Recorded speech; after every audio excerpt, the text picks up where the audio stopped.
श्रीपादराजम शरणम प्रपद्ये। आता कालच्या भागात आपण नरसावधानी आणि श्रीपाद शिवल्लभ यांचा नरसावधानींच्या देवघरामध्ये जो संवाद चालू होता तो पाहत होतो आणि त्याच्यामध्ये नरसावधानी हे काही प्रश्न श्रीपाद वल्लभांना विचारत होते आणि त्या श्रीपाद शिवल्लभ त्या प्रश्नांची उत्तरं देत होते। तर हे जे सगळे आहे हे आपल्यासाठी सुद्धा अतिशय मार्गदर्शक असं ठरणारं सगळं होतं।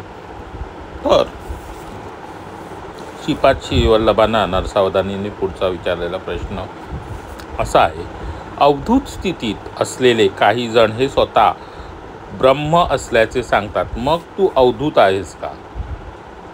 आता बघा, अवधूत स्थितीत जे कोणी असतात ते स्वतः ब्रह्म असल्याचे सांगतात असं नरसावधानी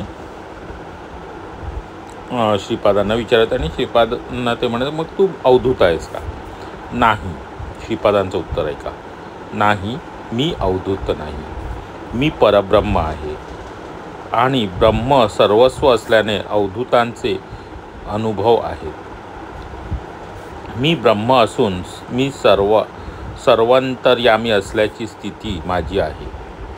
बघा, आता श्रीपाद शिवल्लभ काय म्हणतात की मी अवधूत नाही, मी परब्रह्म आहे आणि ब्रह्म सर्वस्व असल्याचे अवधूतांचे अनुभव आहेत। म्हणजे अवधूतांचे अनुभव आहेत काय, तर ब्रह्म हे सर्वस्व आहे। मी ब्रह्म असून मी सर्वार्थयामी आहे, म्हणजे मी सर्वकडे पसरलेला आहे की सर्व अंतर्यामी असा मी आहे, असा त्याचा अर्थ असेल। ती माझी स्थिती आहे। परत नरसावधानी म्हणते, तरी या किंचित भेदभावाचे रहस्य मला समजले नाही। म्हणजे का किंचित असा भेदभाव, अवधूत आणि ब्रह्म याच्यामधला काहीतरी जो किंचित भेदभाव आहे तर तो रहस्य मला समजले नाही।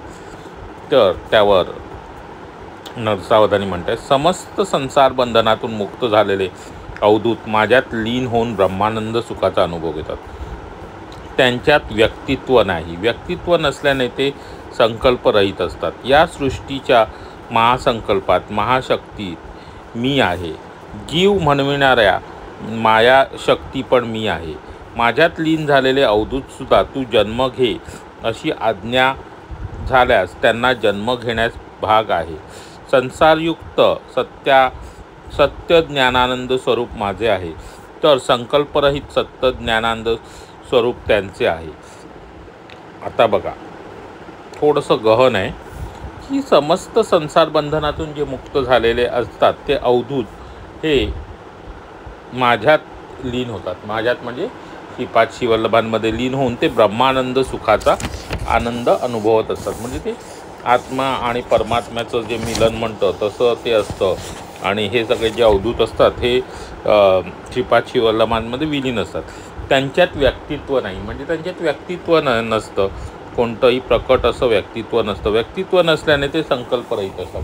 व्यक्तित्व नसलं की त्यांना संकल्प नसतो, कारण का एखादी व्यक्ती असते त्याच्या आयुष्यात काहीतरी ध्येय असतात, संकल्प असतात, तसं ज्या अवधूतांचं हे संकल्परहित आहे। आणि सृष्टीच्या महासंकल्पात महाशक्तीत मी आहे आणि सृष्टीचा जो महासंकल्प आहे म्हणजे जी काही सृष्टी आहे, सृष्टीचा जो महासंकल्प आहे, महाशक्ती आहे, जी काय सृष्टी चालते आहे, सगळं चालते, ती म्हणजे कोण, तर अवधूत नाही, श्रीपाद शिवल्लभ प्रत्यक्ष श्री दत्तगुरू जे सृष्टी चालवित असतात। आणि त्यांच्यात लीन असलेले हे जे अवधूत जेव्हा ते त्यांना सांगतात की जन्म दे, काहीतरी कार्य करून घ्यायचं असतं पृथ्वी तत्वावर, तेव्हा ह्या अवधूतांना, साधू पुरुषांना असा जन्म घ्यावा लागतो आपल्यासाठी।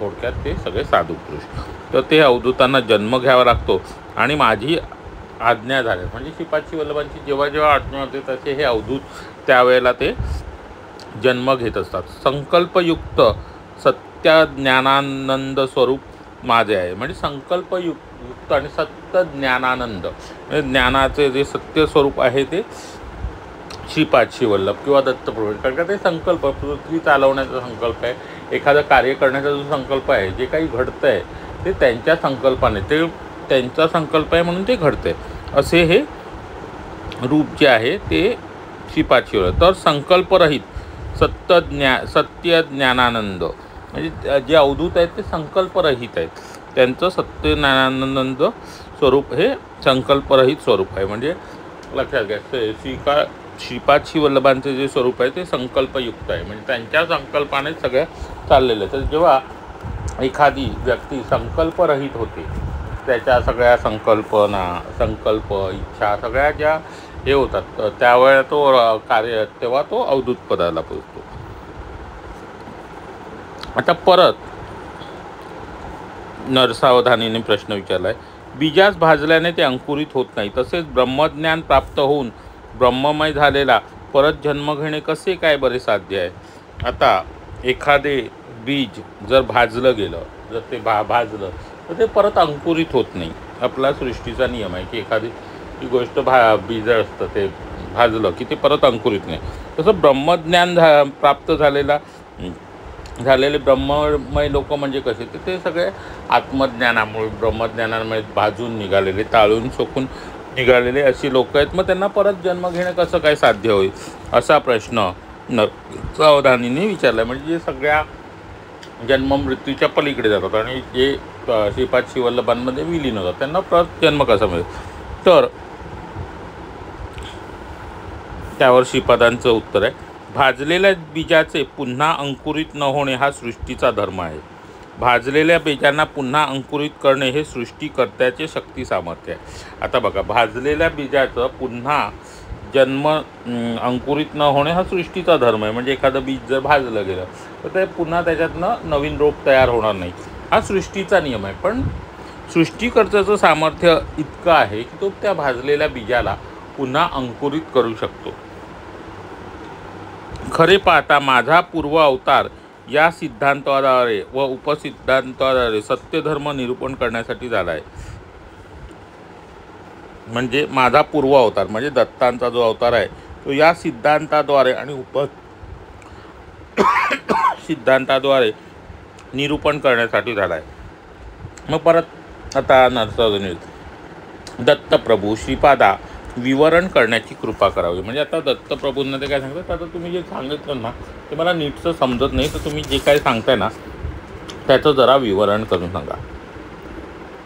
त्यावर आता श्रीपाद प्रभू काय म्हणतात ते ऐका.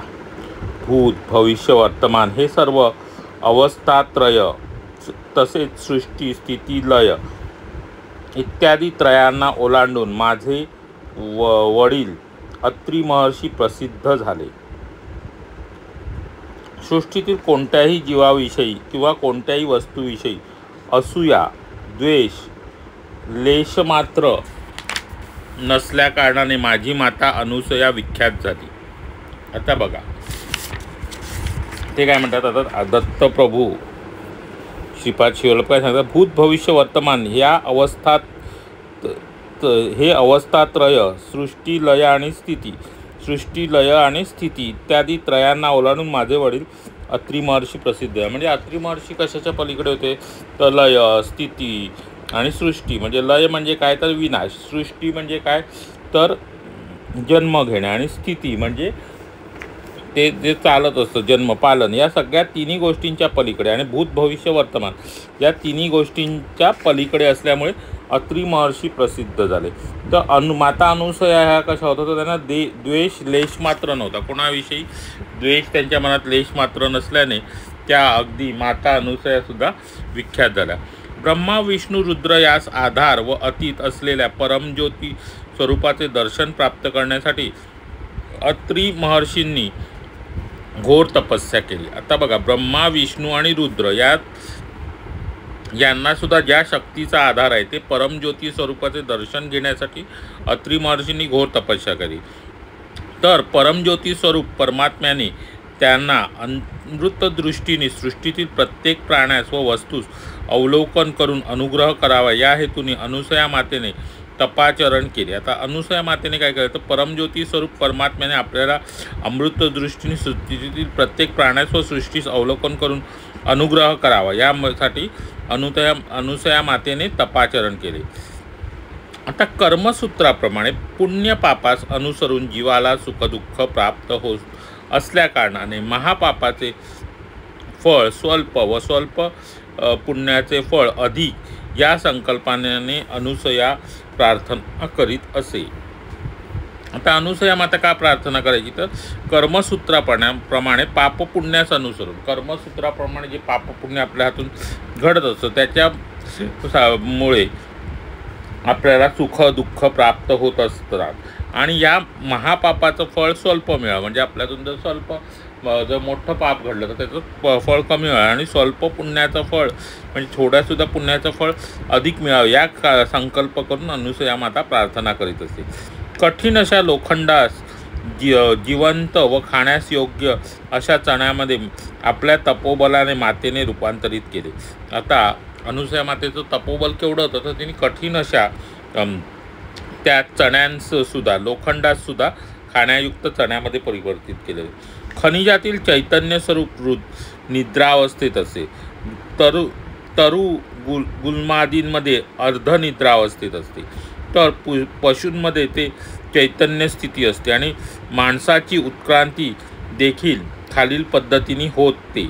खनिज म्हणून जन्मास येऊन मरण पावणे, नंतर वृक्ष तर जन्म घेऊन तदनंतर पशुजन्म आणि शेवटी मनुष्यजन्म घेतल्याने मानवाचे विवेक ज्ञान व वैराग्यवंत होऊन त्याच्यात सुप्त असलेल्या परमात्मा शक्ती जागृत होऊन मोक्ष प्राप्त केला पाहिजे.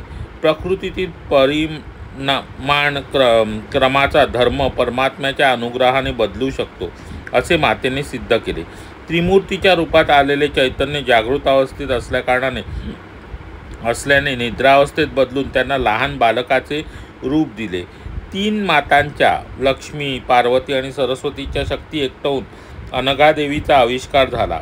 दत्तात्रयाचा अवतार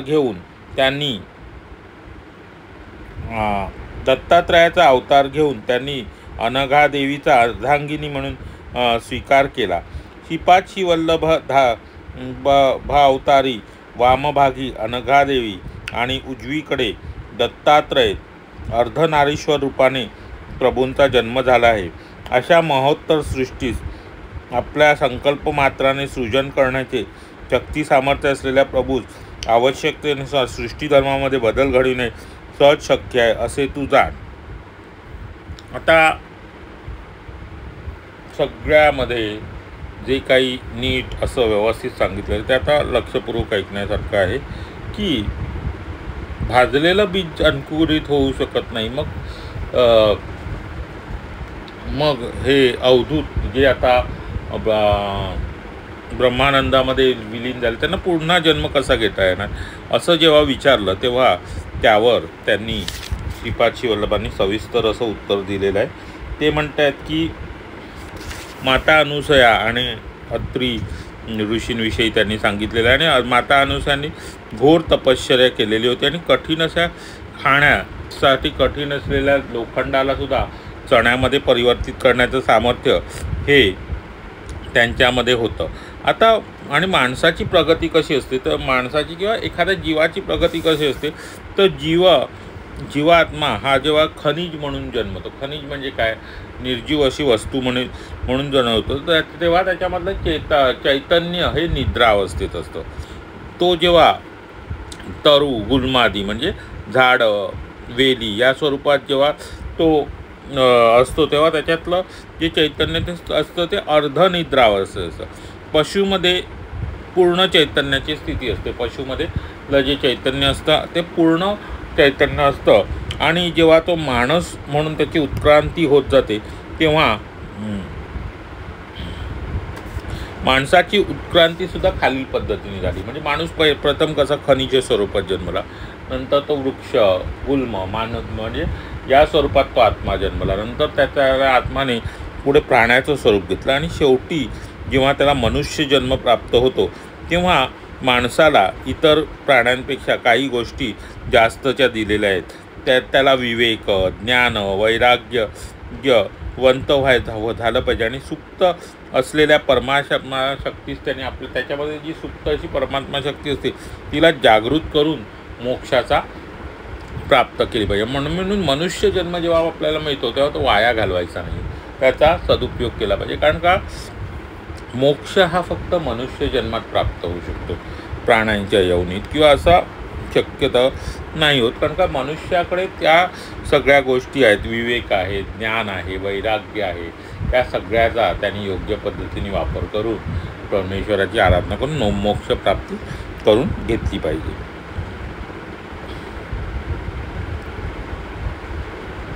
प्रकृती परिक्रमणाचा धर्म. आता त्रिमूर्तीच्या रूपात असलेले जे चैतन्य जागृत अवस्थेत असल्या कारणाने ते निद्रावस्थेत बदलले. जागृत अवस्थेत असलेले जे चैतन्य त्रिमूर्तींमध्ये ते निद्रावस्थेत बदलून त्यांना लहान बालकाचे रूपांतर देण्याचं कार्य कोणी केलं? अनुसया मातेने केलं. आणि त्या तीन मातांच्या म्हणजे त्या तीन मातांच्या लक्ष्मी, पार्वती आणि सरस्वती यांची शक्ती जेव्हा एकट होऊन अनघा देवीचा आविष्कार झाला. म्हणजे अनघा देवी झाल्या आणि त्या अनघा देवींमध्ये लक्ष्मी, सरस्वती आणि पार्वती या तिघांची जी तत्त्व होती, शक्ती होती, ती एकटवलेली होती. आणि या अनघा देवींचा श्री दत्तप्रभूंनी काय म्हणून स्वीकार केला? अर्धांगिनी म्हणून स्वीकार केला. आणि श्रीपाद श्रीवल्लभ जो अवतार आहे त्याच्यामध्ये त्यांच्या वामभागी म्हणजे काय तर डाव्या बाजूला अनघा देवी आहे आणि उजव्या बाजूला दत्तात्रय आहे. त्यामुळे ते अर्धनारीश्वराचं असं रूप आहे. प्रभूंचा जन्म आहे आणि तो अशा स्थितीमध्ये सृजन करण्याचे शक्ती सामर्थ्य असलेल्या प्रभू म्हणजे ज्यांच्यामध्ये सृजन करण्याची, निर्माण करण्याची शक्ती सामर्थ्य, ते सृष्टी धर्मामध्ये बदल घडवणे त्यांना सहज शक्य आहे असे जाण. म्हणजे सृष्टी धर्मामध्ये बदल घडवण्याचं कार्य हे श्रीपाद श्रीवल्लभ करू शकतात.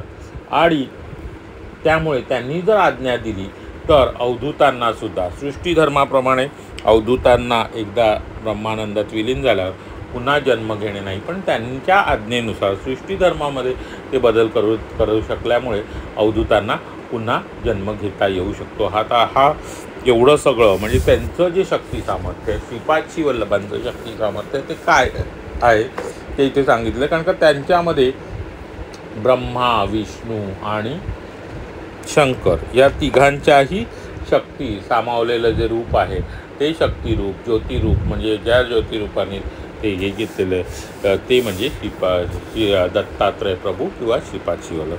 आणि अनघा लक्ष्मीमध्ये सरस्वती, लक्ष्मी आणि पार्वती ह्या तिन्हीच्या शक्ती सामावलेल्या आहेत. आता असं त्यांनी उत्तर. आता पुढचा प्रश्न बघा.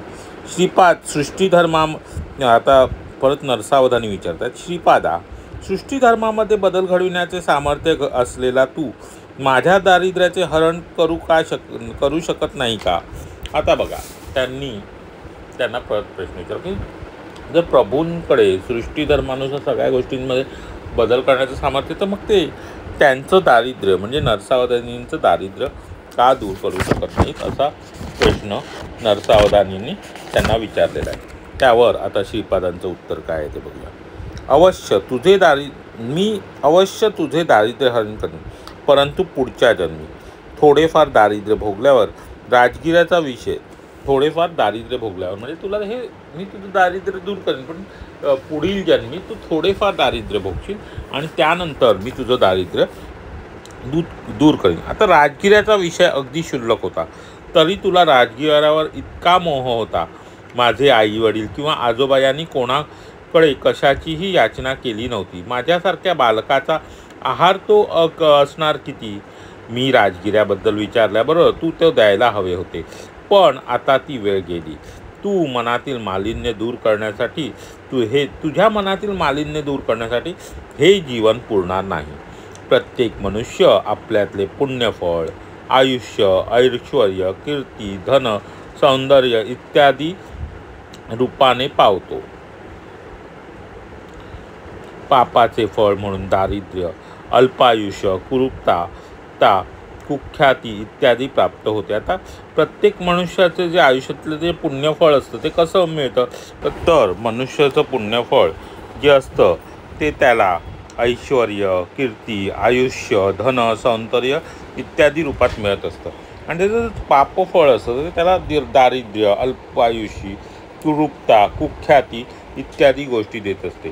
तर श्रीपाद प्रभू त्यांना काय म्हणतात तुझे पुण्य खर्च झाले आहे. आता तुझे पाप जास्त असल्याकारणाने दारिद्र्य भोगले पाहिजे. तरी स्वयंभू दत्ताची आराधना केल्याकारणाने दारिद्र्य असले तरी 2 वेळचे अन्न तुला लाभेल. तुला आशीर्वाद माझा तुला आशीर्वाद आहे. तू दरिद्री असलास तरी तुला त्रास होणार नाही.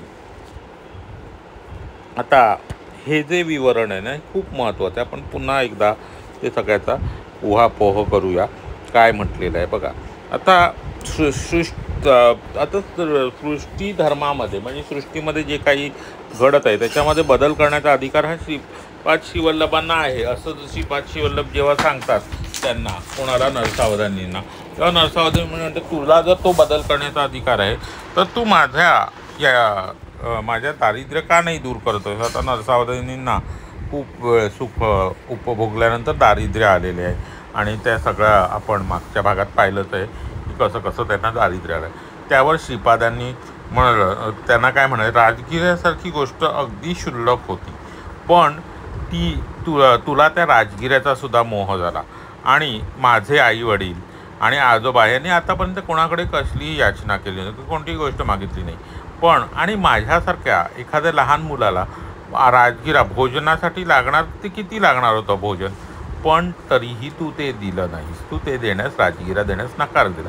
आणि आता ती वेळ निघून गेलेली. म्हणजे आता जरी तू मला राजगिरा देऊ करत असशील, आता तू मला भोजनासाठी जरी सांगत असशील तरी आता मी तुझ्या घरचं राजगिऱ्याच्या भाजीचं जे भोजन आहे ते मी तुला काही करणार नाही आहे. त्यामुळे आणि कसं असतं की आपल्याला जे तुझं जे आयुष्य आहे त्याचं मालिन्य दूर करण्यासाठी, म्हणजे तुझं आयुष्य आता इतकं मळकं झालेलं आहे की त्याचं मालिन्य दूर करून तुला पुन्हा हे करण्यासाठी हे आयुष्य तरी पुरणार नाही. त्यामुळे तुझं दारिद्र्य मी दूर करीन पण पुढच्या जन्मात, कारण का हेच कर्मबंध तुझ्याबरोबर पुढच्या जन्मात जाणार. पुढच्या जन्मातही तू दारिद्र्य असेल पण तेव्हा तू थोडंफार दारिद्र्य भोगशील आणि त्यावेळेला मी तुझं थोडंफार दारिद्र्य भोगल्यानंतर ते दारिद्र्य मी दूर करणार आहे, असं श्रीपादांनी नरसावधानींना सांगितलेलं आहे. आणि इथेच श्रीपादांनी महत्त्वाचं म्हणजे आत्ता जर आपल्याला जे आयुष्यात आपण जे पुण्यफळ करत असतो, आपण जे पुण्यकर्म करत असतो, ते पुण्यकर्म आपल्याला कोणत्या स्वरूपात मिळत असतं तर ते आपल्याला दीर्घायुष्य, आयुष्य म्हणजे काय, दीर्घायुष्य, ऐश्वर्य म्हणजे ऐश्वर्य मिळतं, भरपूर संपत्ती, कीर्ती, धन आणि सौंदर्य या रूपात मिळत असतं. म्हणजे आपलं जे पुण्यकर्म आहे, आपण कसे दिसतो, आपलं आयुष्य किती आहे, एखादी व्यक्ती दीर्घायुष्य आहे का, की हे सगळं कसं असतं त्यांचं पुण्यकर्म असतं. ते जे पुण्यकर्म जेव्हा फलित होतं आणि माणसाला पुन्हा आयुष्य मिळतं तेव्हा त्याला दीर्घायुष्य, चांगलं कीर्ती, ऐश्वर्य, धन, सौंदर्य या सगळ्या गोष्टी प्राप्त होतात. आणि पापकर्म जे असतं ते आपलं कसं फलित होतं, तर पापकर्म जे फलित होतं तेव्हा त्या मनुष्याला काय, दारिद्र्य येतं, अल्पायुष्य येतं, कुरूपता येते, कुख्याती म्हणजे एखादी व्यक्ती दिसण्यास सुद्धा कुरूप असतं जन्माला येते, एखादी व्यक्ती दरिद्री जन्माला येते, एखादी व्यक्ती ती अल्पायुषी म्हणजे त्याचं आयुष्यसुद्धा कमी होतं. हे काय आहे, अशी अल्पायुषी व्यक्ती काय, तर हे सगळं जे होत असतं हे आपलं पापकर्म जे असतं त्याच्या फळामुळे हे सगळं घडत असतं. तर लक्षात घ्या आपलं पुण्य आणि पापाचा किती महत्त्वाचा वाटा आपल्यामध्ये, आणि आपली कुख्याती होते म्हणजे प्रसिद्ध, वाईट पद्धतीने आपली प्रसिद्धी होते, असं सगळं होत असतं. आणि आता त्यांनी नरसावधानींनी काय सांगितलं, नरसावधानींना श्रीपादांनी सांगितलं तुझ्या जो पुण्याचा भाग आहे तो आता संपलेला आहे, त्यामुळे तुला आता हे दारिद्र्य भोगावेच लागेल. पण मी तुला आशीर्वाद देतो की तू दरिद्री असलास तरी तुला कधीही हे करण्याचं म्हणजे उपासमार होणार नाही, तुला 2 वेळचं अन्न भरपूर मिळेल, तुला त्रास होणार नाही असा मी आशीर्वाद देतो. अशा पद्धतीने त्यांना आशीर्वाद दिलेला आहे. आता नरसावधानींनी पुढचा प्रश्न विचारला, हे श्रीपादा, वर्णधर्माप्रमाणे वर्तन करावे असा शास्त्राचा निर्धार आहे. तुमच्या आजोबांनी वैश्यांना पण वेदोक्त पद्धतीने उपनयन करता येईल असा जो निर्णय दिला तो चुकीचा नाही का?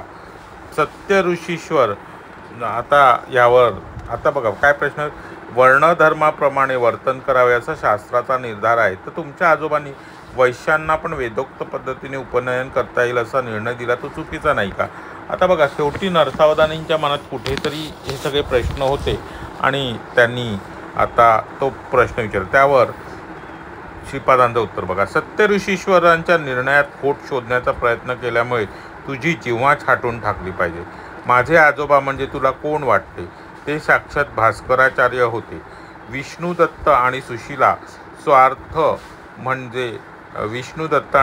स्वार्थ म्हणजे काय ठाऊक नसलेली पवित्र अशी दंपती.